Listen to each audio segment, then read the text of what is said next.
रत्नागिरी जिल्हा परिषद निवडणूक या ठिकाणी रंगतदार अवस्थेमध्ये पोहोचलेली पाहायला मिळते आहे। कारण राष्ट्रवादी या ठिकाणी संगमेश्वर वगळता इतर ठिकाणी राष्ट्रवादीने सोबाचा नारा दिलेला आहे। खास करून चिपळूण जिल्हा परिषद गटामध्ये या ठिकाणी स्वतंत्रपणे या ठिकाणी राष्ट्रवादी निवडणूक लढवते आहे। आपल्यासोबत या संदर्भात बोलण्यासाठी स्वतः राष्ट्रवादी काँग्रेसचे आमदार शेखरजी निकम सर आहेत। निकम साहेब, वेगळी आणि प्रतिष्ठेची निवडणूक या ठिकाणी जिल्हा परिषदेच्या खास करून चिपळूण गटामधून या ठिकाणी सर्वच जागा या राष्ट्रवादी लढवते, काय सांगाल? चिपळूण तालुक्यात एकूण 9 जिल्हा परिषद आहेत आणि 18 पंचायत समिती आहेत। ह्या 9 आणि 18 ह्या सर्व जागा राष्ट्रवादी काँग्रेस पक्ष घड्याळ या निशाणीवर आदरणीय अजितदादा, आदरणीय तटकरे साहेब यांच्या नेतृत्वाखाली आम्ही लढत आहोत। इथं आम्ही कोणाशी आघाडी न करता, कोणाशी युती न करता फक्त राष्ट्रवादी एके राष्ट्रवादी अशाच पद्धतीने आम्ही निवडणुकीला सामोरं जात आहोत। आणि मला 100% विश्वास आहे की पंचायत समितीमध्ये आमचा सभापती निर्विवादपणे बसणार आहे। एकीकडे महायुती राज्यामध्ये आहे, असं असताना सुद्धा चिपळूण हा प्रतिष्ठेचा विषय केलेला पाहायला मिळतो, खास करून शिवसेनेनं। काय उत्तर असेल त्याला? नाही, प्रत्येक पक्ष आपापल्या परीने आपापला पक्ष वाढवण्याच्या प्रयत्नात असतात। चिपळूण हा तुम्हाला माहिती आहे आधीपासून एक राजकीय प्रगल्भतेचा हा तालुका आहे। इथे अनेक मोठे नेते त्या पद्धतीने तिथे आहेत, सगळ्याच पक्षाकडे असल्यामुळे कार्यकर्ते देखील ताकदीचे आहेत प्रत्येकाकडे। आणि ह्या सगळ्या पार्श्वभूमीवर एकत्रित लढवत असताना कुठची जागा कोणाला सोडायची हा वाद शेवटच्या दिवसापर्यंत राहत असतो आणि मग त्यातून कार्यकर्ते नाउमेद कधी होतात। त्यामुळे कार्यकर्त्यांची संधी आहे, ज्याची ताकद असेल तो त्याच्या भागामध्ये निवडून येईल।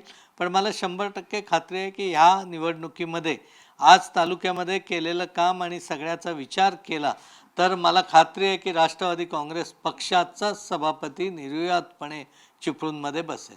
निकम साहेब, दोन्ही राष्ट्रवादी एकत्र येण्यासंदर्भातल्या चर्चा सुरू आहेत।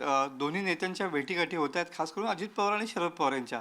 तुम्ही पण पहिल्यापासून या दोघं एकत्र आलात तर त्याचा जास्त आनंद आमच्यासारख्या कार्यकर्त्या व्यवस्थेत नेहमी म्हणत आलेला आहात। कसं बघता पुढचं चित्र राष्ट्रवादी आणि शरदचंद्रजी पवार गटाचं? नाही, दोन्ही राष्ट्रवादी ह्या एकत्र याव्यात ही निर्विवादपणे सर्वसामान्य कार्यकर्त्यांची इच्छा आहे।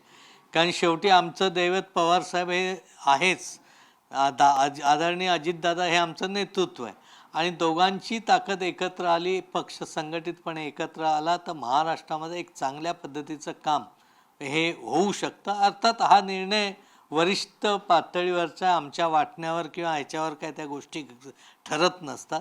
त्यामुळे वरिष्ठ जो निर्णय घेतील त्या निर्णयाप्रमाणे जाणं एवढीच भूमिका आमची या सगळ्यामध्ये आहे। तुम्ही शरद पवारांचे सुद्धा खूप निकटवर्ती म्हणून ओळखले जाता, अजित पवारांचे खूप खास म्हणून ओळखले जातात। तर दोघं एकत्र येण्यासंदर्भातल्या आनंदाची बातमी लवकर मिळू शकेल काय? नाही, ते काय मला माहीत नाही, पण अशी मिळाली बातमी तर तुमच्यासारखाच किंवा तुमच्यापेक्षा जास्त आनंदी माझ्यासारखा सर्वसामान्य राष्ट्रवादीचा कार्यकर्ता निश्चित असेल, हा मात्र मला विश्वास आहे। नक्कीच, दोन्ही राष्ट्रवादी जर समजा एकत्र आला तर त्याचा सर्वात आनंद हा मला होईल, असं थेट मत या ठिकाणी शेखर निकम यांनी व्यक्त केलेलं पाहायला मिळत आहे। कॅमेरामन समित गजनेसह मी मनोज लेले, TV9 मराठी, रत्नागिरी।